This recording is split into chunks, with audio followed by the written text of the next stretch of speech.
윤석열 씨가 어제 그 전광훈 집회에다가 메시지 냈잖아요. 근데 저는 이제 김문수 후보가 사실 굉장히 호재가 없는 그 선거에서 이런 표현이 맞는지 모르겠습니다만 악전고투하고 있는 것 같은데 본인 입장에서는 근데 관계 설정 자체가 너무 이제 윤석열하고 애매해져 버린 상황이라서 그거를 왜 일찍 끊어내지 못했나라는 그런 생각을 저는 개인적으로 하고 있고 제가 너무 상식적으로 보고 있는지 모르겠지만 그분이 상식적이지 못하다 보니까 관계 설정이 너무 애매해가지고 선거에 어떻게 작용을 할까요? 이거는 저는 뭐 우선 그 윤석열 씨가 왜 김문수 후보 유세장에다가 네. 메시지를 갖다가 전달 안 했냐, 못 했냐. 예. 우선 그거부터 좀 따져봐야 될 것 같아요. 그건 실제 그렇네요.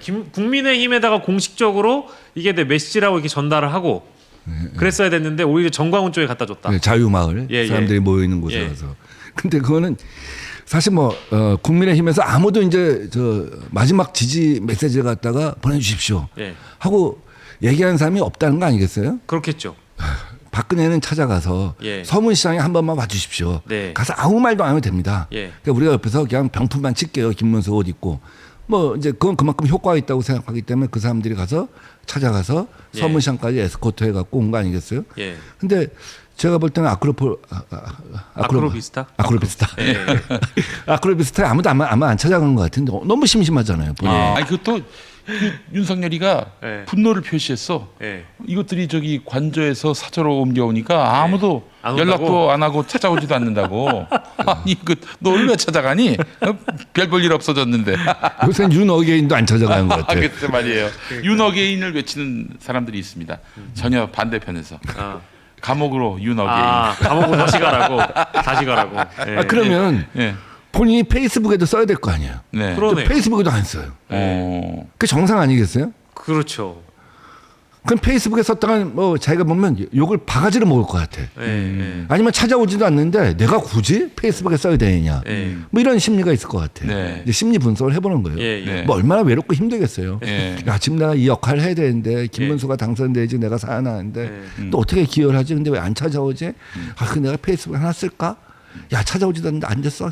아이 자식들 괘씸한 놈들. 내가 힘이 얼마나 있는데. 뭐 이런 복잡한 심정이 있었는데 마침 자유마을에서 찾아온 거예요. 전광훈 쪽에서 메시지를 달라고. 나를 인정하는 사람이 한 군데 있구나. 그러면 작심하고 길게 써줘야 되잖아요. 쓴 거 같지도 않아. 뭐 짧게 몇 문장 쓴 거잖아요. 야, 정말 사실은 이제 그게 이제 보여주는 거죠. 그러니까 윤석열이라고 하는 사람이 갖고 있는 그 플러스 마이너스를 볼 때 국민의힘에서는 그걸 갖다 더 이상 이용할 필요는 없다 이렇게 생각하는데 김문수 개인은 자기가 뭐 신세진 것 같다 좀 생각하지 않나 뭐 그런 거예요. 윤석열이가 분수를 모르는 거야. 지금 자기가 어떤 처지인지를 몰라요. 윤어게인 이런 애들만 주변에서 보니까 진짜 국민들이 나의 그 파면을 아쉬워하고 심지어 나의 복귀를 바란다 이렇게 생각하고 있는 것 같은데 아니지. 그게 말이 돼? 그렇죠. 이 여론조사를 좀 믿을 필요가 있어요. 좀 정신을 좀 차려야 되는데 아직도 정신을 못 차리고 있어요. 김용민은 하여튼 저기 굉장히 후보 가까이 가면은 도움이 안 된다는 걸 이미 2012년부터 자각을 해서 문재인 후보하고 어디 같이 동선이 겹칠 일이 있으면 제가 일부러 피합니다. 지금까지도 그러고 있어요. 괜히 저 문제적 인물이 그냥 어디 돌아다니다가 행여라도 뭐 후보하고 동선이 겹치면은 뭐 막말 김용민이하고 같이 다닌다 이런 얘기 나올까봐 나는 일부러 피한다고. 이재명 후보도 마찬가지지. 객관화가 있으신 거죠. 그러니까 이게 윤석열이는 그게 없어요 지금. 지가 어떤 처지고 어떤 위치고 어떤 평판을 받는지를 전혀 몰라. 그러니 뭐 지지선언을 내고 지지선언이 도움이 되겠어 지금 김문수한테? 그러니까 부정선거 영업으로 다니죠. 상황에 대한 객관화, 상황에 대한 주관화. 전혀 그 객관화 안 되는 거죠. 자기가 지금 어떤 상황이 있는지. 이제 바보 같은 사람이 상황에 대한 주관화를 갖다 두 글자로 표현하면 이제 망상. 그렇죠. 그렇지. 상황에 대한 객관화를 두 글자로 표현하면 이성. 예, 맞는 말씀입니다. 아니 선거에서 이기고 봐야 되는 거 아닙니까? 당연하죠. 근데 얘는 지금 이기는 것이 중요한 게 아니라 자기가 중요한 거야, 자기가. 근데 진짜 이게 여러분들 뭐 시청하시는 분들도 전광훈 쪽의 집회를 가보신 분들이 있고 뭐 화면으로 보셔서 아시겠지만. 제가 이런 표현 드리긴 좀 죄송한데 좀 쌍스럽긴 하거든요. 그 연단에서 막 진행하시는 분의 그 뭐랄까 좀 거칠고 뭐랄까 이런 날것의 목소리가 뭐랄까 이게 정상적인 집회 같지 않아요. 근데 그 자리에서 파면된 인간이지만 전직 대통령의 이름으로 자신의 이 어떤 메시지가 전달되는 거에 대한 이 객관화가 안 되는 것 같아요. 자신이 자신을 어느 정도 위상 있게 생각한다면 뭐 이건 제 표현이 아니라 윤석열 스스로가 그 정도 위상 있게 생각한다면 그 메시지를 전광훈 부류에게 줘가지고 낭독하게 한다는 것 자체가 얼마나 질 떨어진 일이라는지에 대한 생각이 전혀 없는 것 같아요. 우리는 고마운 일입니다. 그렇죠. 차여주는 사람이 있으니까 자기 위안이 되는 건데요. 그러니까 이런 거예요. 우리가 막 선거 때 보면 보고 싶은 것만 보고 그렇지. 듣고 싶은 것만 들어요. 그렇죠. 그러니까 막 전광훈 목사 그 집회에 사람들이 불과 뭐 400명, 500명밖에 안 되는데 그걸 갖다 자기는 400만, 500만 명을 보고 싶어요. 그게 들려. 망상이네요, 진짜. 예. 예.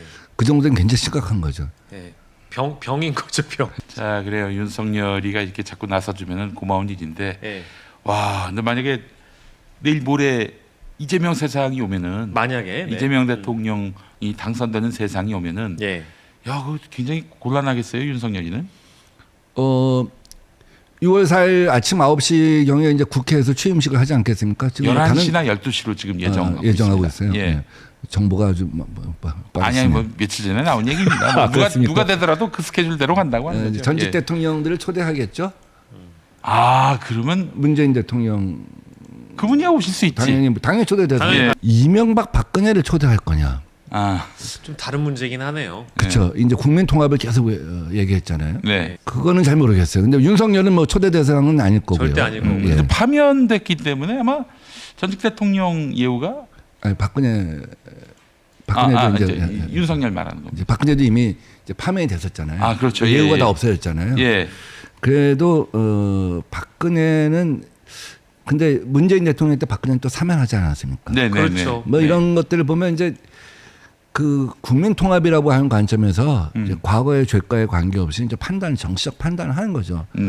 제가 볼 때는 그렇다고 박근혜 대통령 박근혜 초대하고 이명박은 안 부르고. 안 부르고 그건 또 그쵸. 예. 그래서 제가 볼 때 박근혜 이명박까지는 부를 것 같아요. 네. 그리고 뭐 이제 되게 뭐 오부 요인들하고 이제 예. 현직 국회의원들 야, 조이제도 예.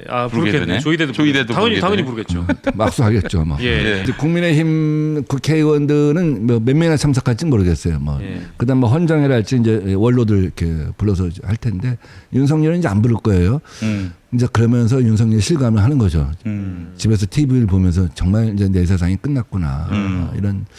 그러면서 점차 이제 망상에서 좀 벗어날 수 있지 않겠냐는 생각이 돼요. 예. 저희가 뭐 너무 앞서가는 측면이 좀 있긴 합니다만은, 그러니까 이게 뭐 당연한 얘기이기도 합니다. 그러니까 이게 마치 저희가 당선됐다라고 얘기하는 게 아니고 집권을 목표로 한 정당이고 또 조기 대선을 치르고 있는 선대위라고 한다면 뭐랄까 이게 이미 어떤 내각에 대한 구성이라든지 이런 것까지도 다 어떤 염두를 해두고 선거를 치르는 것이 상식적인 거잖아요. 네. 그렇지 않겠습니까? 그러면 이미 선대위에서 어떤 인물 정도가 뭐 총리가 돼야 되고 막 이런 얘기들을 아마 내부에서는 할 수도 있지 않을까 싶긴 한데 어떻게 보십니까? 예. 매우 궁금한데 지금 우리는 그 민주당 쪽에 알아보면은 예. 아무도 그렇게 왜냐면 진짜 얘기 안 나온다. 해줘요. 얘기도 안 나온다. 얘기 안 해줍니다. 예. 저희끼리 얘기하는 거니까 오해하지 마시고. 근데 예. 하지만 그건 필요할 것 같은 조치인 것 같아요. 선대위는 선거를 치는 기구이기 때문에 네. 선대위에서는 그런 논의가 없을 거고 예. 사실은 뭐 가장 중심적인 어떤 그 인물들 내부에서는 쭉 그런 얘기를 해왔겠죠. 네. 100일 계획도 준비하고 있는 팀이 있고요. 예. 또 취임사를 준비하고 있는 인사들도 있고요. 예. 또 당연히 조각을 갖다가 이제 고민을 하겠죠. 예. 그 뭐 큰 것만 봐야 되지 않을까 싶어요. 지금은 네. 그 총리를 어떤 개념을 할 거냐. 네. 호남 총리를 할 거냐. 예. 아니면 경제 총리를 할 거냐. 예. 이제 그러니까 호남 총리라는 얘기는 지역 안배를 얘기하는 거죠. 그렇지. 대통령이 영남이니까 예. 이제 비영남 출신 중에 예. 이제 구하려고 하지 않겠어요. 맨 처음에는. 네. 이제 그게 더 중요한 포인트냐. 예. 아니면 이재명 후보가 쭉 얘기해왔던 것이 경제고 지금 경제가 너무 사실은 어렵고 그러니까 예. 경제에 있어서 좀 국민적으로 볼 때 저 사람이면 되겠다 하는 그런 쪽으로 갈 거냐. 예. 근데 이제 경제 쪽으로 가게 되면 이재명표 경제학이라는 게 있단 말이에요. 예. 그거랑 또 맞아야 되잖아요. 그렇죠. 사실 뭐 이재명 대통령이 만약에 된다고 하면 저는 바로 저 1인당 25만 원 뭐 추경 편성하자고 할 거고 본 예산에서도 편성하자고 할 거예요. 예. 그것이 얼마나 효능감이 있는지 결과적으로 그런 건 내년 지방선거에서 이제 판단이 되겠지만 거기서 또 안 맞으면 안 되잖아요. 그렇죠. 그러면서 국민적 상징성도 있어야 되잖아요. 네. 경제 쪽으로 간다면. 예. 호남 쪽으로 간다면 이제 뭐 호남 출신 중에 국민적으로 볼 때 저 정도면 하는 분들이 좀 있어요. 있을 것 같아. 예. 이제 그런 사람들 뭐 이제 우선 그게 첫 번째 고민일 거예요. 그다음에 이제 큰 구획을 하겠죠. 예. 지금 국정원장하고 대북 관계, 네. 그다음에 이제 한미 관계, 통상 문제 네. 이런 거 생각하면 이제 그렇죠. 안보실장을 누굴 짤 거냐, 외교부 장관을 누굴 짤 거냐, 통상 이제 과거엔 통상교섭본부인데 이제 통상부로 갖다 개편한다고 한다면 예. 이런 경제팀을 어떻게 짤 거냐, 이런 게 이제 하나가 있을 겁니다. 네. 야, 이게 참 윤석열 정권이 재밌는 게 뭐냐면은 예. 여성가족부 없앤다고 했잖아요. 그렇죠. 근데 못 없앤 이유가 뭔지 아세요? 어떤 것? 정부 조직법을 통과를 못 시켰어. 아, 그쵸. 그거 이제 국회 허락이 동의가 필요하니까. 있어야 동의가 되니까. 필요하니까. 예. 예. 그러니까 아니 정부 조직법도 그 고치지 못하고 정권을 끝냈어. 아, 그렇네요, 진짜. 이런 참 기가 막힌 경우가 있나. 끝까지 야당과 대립하다가 국회와 대립하다가 음. 정부 조직 개편을 못한 거죠. 음. 예. 자, 그렇기 때문에 국민들이 그래 일단은 한번 믿어주자. 만약에 믿어줬는데 배반한다 그러면은 네. 그땐 모든 권력을 다 앗아가는 거죠. 국민들이 지금. 그래서 뭐 이제 나중에 계속해서 여성가족부 장관은 공석을 두지 않았습니까? 그렇죠. 네. 결국 뭐 거의 오기죠. 예. 예. 정말 참 어처구니 없는 일들이었습니다. 예. 자, 이재명 후보가 만약에 당선된다면 이게 정치사적인 의미가 매우 클 것 같습니다.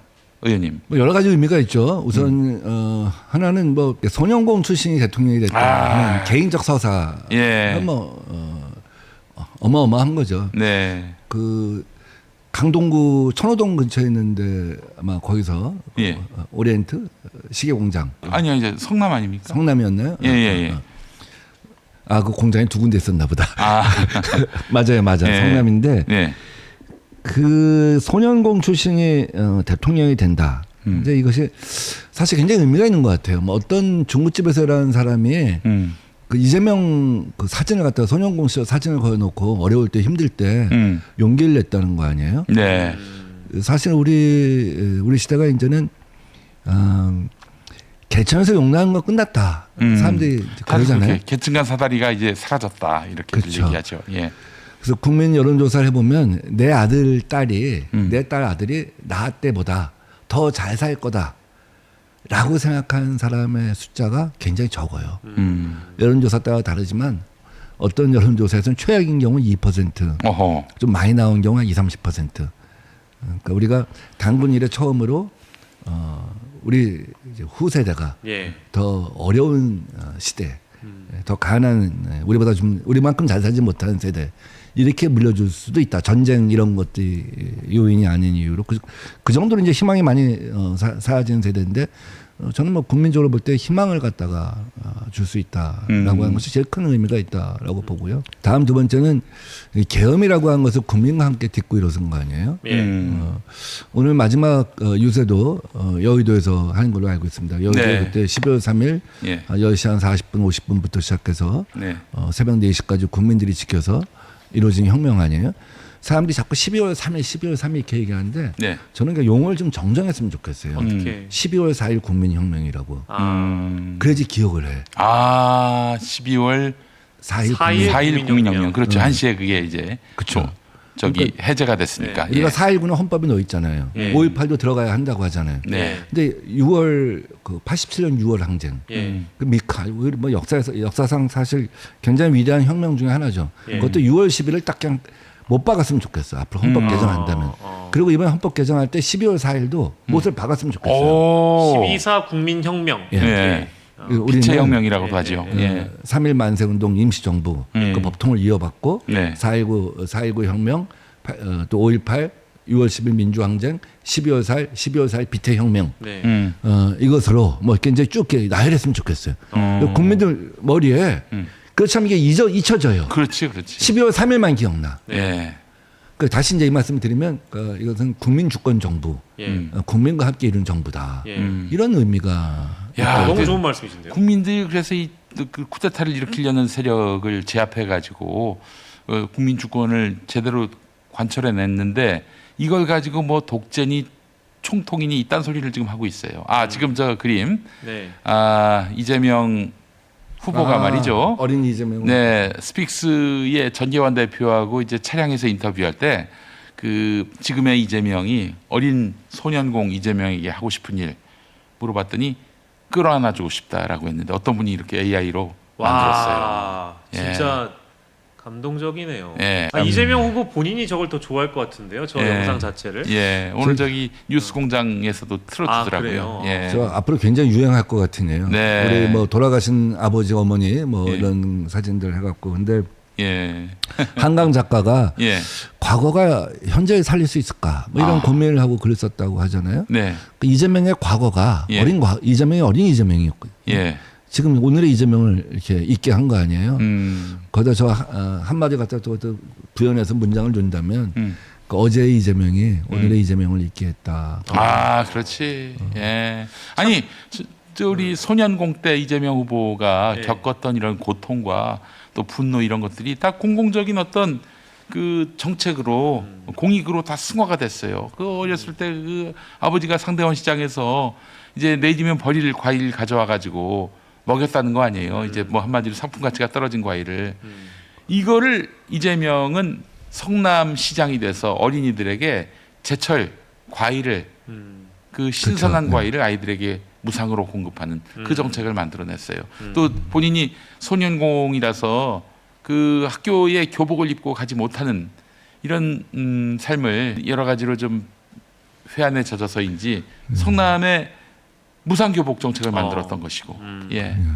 지금 저 화면을 보면서 수없이 많은 그 조선 가정, 그다음에 학교 밖 아이들, 네. 이런 애들한테는 굉장히 큰 위안이 될 것 같아요. 예, 그럼요. 예. 그러니까 저는 그 참 이런 모습 보면서 그 이재명이라는 사람은 우리 역사상 한 정치인이 제일 깊고 아프게 악마화됐던 사람 중에 한 명이잖아요. 네. 근데 그거를 딛고 나갔다는데도 의미가 있지만 그런 악마화된 그런 표상과 외피적인 부분만 언론에서 조명하고 또 이재명을 지지하지 않는 유권자들이 그런 것만 보려고 하지만 사실은 한꺼풀 더 그 껍데기를 벗고 더 안쪽에 들어가 보면 사실은 노무현의 스토리를 가진 사람이기도 하고 그렇지. 또 더 나아가서는 김대중의 스토리도 갖고 김대중의 있어요. 스토리도 갖고 있는 사람이라는 것을 예. 차근차근 좀 더 알아갔으면 좋겠다는 그런 아쉬움이 좀 개인적으로는 있습니다. 저도 잘 몰랐던 부분들을 근데 배우지만 우리 같이 이제 평범한 사람들은 아까 저 장면 소년공인 이재명을 떠올리면은 눈물도 나고 그렇지만은 또 다른 일각에서는 엘리트 쪽에서는 멸시의 이유가 돼. 그렇죠. 근본이 저거밖에 안 되는 이재명이 이거 어떻게 우리 머리 위에서 대통령을 할 수 있어? 이것도 굉장히 심각하지 않습니까? 지금 이제 우리나라 보수를 형성하고 있는 집단이 네. 크게 보면 셋이잖아요. 이제 예. 강남, 그다음에 영남, 그렇지. 그다음에 정치화된 예. 개신교 예. 일부. 뭐 또 일부긴 하지만 서울대 출신들. 이제 그 아까 말했던 강남. 예, 강남. 강남이라고 하는 것이 사실 이제 그 어떻게 보면 뭐 강남이 다 서울대 출신은 아니지만 네. 사실 그 이제 이른바 명문대학 출신들 다수인 경우가 이제 있죠. 네. 그 사람들 속에서 일종의 멸시 같은 게 있어요. 그렇지. 그 민주당. 우선 민주당부터 멸시를 해요. 상종을 못할 집단이다. 그렇지. 이렇게 생각을 하고 있죠. 저는 뭐 이렇게 단톡방 누가 초대하면 예. 탈퇴 안 하고 놔둬요. 예. 봐요. 예. 정말 그 보수 저 단톡방 있잖아요. 오픈 네. 채팅방 뭐 이런 데 거기서 보면 그런 것들이 많이 나오죠. 네. 예. 최근엔 좀 덜해요. 아마 뭐 제가 볼 때 결집도도 떨어지고 네. 사기도 떨어져서 그런지 모르지만 그런데 이제 그 사람들이 갖고 있는 그 의식이 있어요. 네. 그리고 그 사람들은 이미 계급적으로 고착돼 있어요. 우리가 이제 계엄 정부에서 보잖아요. 검찰총장은 누구의 아들이었고 또 뭐 누구는 누구의 아들이었고 정진석 비서실장은 누구의 아들이었고 이게 보면 야 우리나라가 어느새 2대 3대 오면서 이게 정말 계급의 대물림 됐구나 하는 생각을 갖고 있거든요. 계급의 대물림은 의식의 대물림으로 가요. 우월적 의식의 대물림으로 가 있는 거죠. 네. 그러다 보니까 사실은 넓게 보면 민주당 하는 사람들, 그다음에 아주 좁게 보면 이재명이라는 사람에 대해서 이건 내가 이런 나라에 살 수 있어? 뭐 이런 의식이 굉장히 강한 거죠. 그런 것들이 이제 밥상머리에서 아이들하고 밥을 먹으면서 이제 어렸을 때부터 그런 것들이 전달이 되잖아요. 예. 그러면서 이제 어떻게 보면 이대남이라고 하는 것도 이대남의 아주 일부에서는 그런 의식이 또 전달된 부분도 좀 있다고 봐요. 굉장히 불행한 거죠. 사실은 우리가 노블레스 오블리주라고 하잖아요. 있는 사람들, 기득권인 그런 사람들이 오히려 자기 기득권을 내놓고 자기가 먼저 희생하고 헌신하는 거. 그러니까 우리 사회는 그런 기득권을 보고 싶은 거예요. 그런 강남을 보고 싶은 거예요. 네네. 근데 그러면 이재명 후보가 당선되면 그러면 과연 그런 보수들 갖다 허물어뜨릴 수 있냐? 예. 쉽지가 않아요. 네. 그래서 이제 갈수록 그 양극화되고 정치적으로 이런 세상에서 그 사람들을 설득하는 방식이 뭐냐 하는 것에 대한 여러 가지 토론이 있는데 한쪽에서는 저놈들을 갖다가 나쁜 사람이다 하고 계속 규정을 하고 설득하고 혼내고 이러면 저 사람들이 변할 것이라고 생각하는 사람들이 있어요. 우리끼리 똘똘 뭉쳐서. 예. 근데 또 많은 사람들은 사회학자들은 그렇지 않다. 우리가 경청하고 예. 들어줘서 예. 그쪽을 갖다가 소수화시키는 거. 네네네. 이것이 굉장히 중요하다. 음. 우리가 이재명을 대통령 만드는 것도 중요하지만 예. 이재명 이후의 시대에 국민 통합으로 가게 된다고 한다면 예. 그 사람들 그런 생각이 소수화돼야 되는 거예요. 그러니까 우리 사회의 주류가 바뀐다 하는 건 뭐냐면 헌법적 가치가 우리 사회의 디폴트가 되는 사회, 미니멈이 되는 사회. 네. 뭐 이게 사실 주류가 바뀌는 거거든요. 그렇죠. 근데 지금까지는 주류적 사고는 그게 아니었어요. 그 주류적 사고의 최악의 변종이 야 어떻게 손영공이 대통령이 돼? 내가 어떻게 그 나라에 살아? 이거예요. 예. 차별, 멸시, 우월의식, 예. 반헌법적 사고 예. 이걸 바꾸려면 이제 이재명 정부가 들어섰을 때 그런 거 있잖아요. 그 사람이 더 포용하는 거 있잖아요. 예. 그러니까 가령 우리 김대중 대통령 때 네. 금모으기 했잖아요. 예. 전 세계 없는 일이잖아요. 그렇죠. 예. 근데 집에서 아들 그 백일 잔치 돌잔치 그 금을 갖고 나오는 사람들이 그 사람들이 경제가 망한 거에 무슨 책임이 있습니까? 아무것도 없어요. 예. 그 책임은 재벌하고 관료한테 있었던 거예요. 정치권한테. 예. 근데 만약에 기득권 쪽에서 예. 대통령이 돼갖고 사람들한테 금 모으자고 설득을 하면 무슨 소리야? 니들 금이나 내라. 이랬을 텐데 김대중 대통령이라는 사람이 중산층과 서민의 대통령이라고 하는 사람이 대통령이 되니까 사람들이 혼연일체가 될 수 있었던 거 아니겠어요? 그렇네요. 네. 그러니까 저는 이재명이라는 사람이 대통령이 된다고 하면 예. 그런 국민 포용, 국민 통합을 외쳤을 때 어떻게 보면 중간에 있는 사람, 중간에서 약간 오른쪽에 있는 사람 이쪽부터 조금씩 과거의 주류적 사고에서 미래의 주류적 사고로 변하지 않을까 하는 생각을 해봐요.